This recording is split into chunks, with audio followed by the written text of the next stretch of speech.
Flexbox is a layout module in CSS that allows us to design complex layouts with ease. First, understand the difference between FlexParent and FlexChild. FlexParent settings apply to the container, while FlexChild settings apply to the elements within the container. FlexWrap. FlexWrap controls how items wrap in the container. You can choose no wrap, wrap, or wrap in reverse. FlexDirection. FlexDirection determines how items are placed in the container.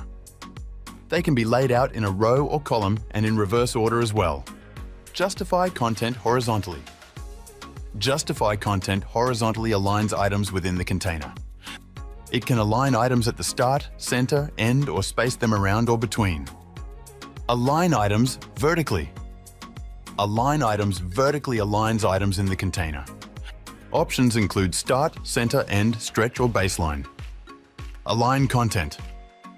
Align content is similar to justify content, but for multiple lines. This is where you can align multiple lines of items within the container.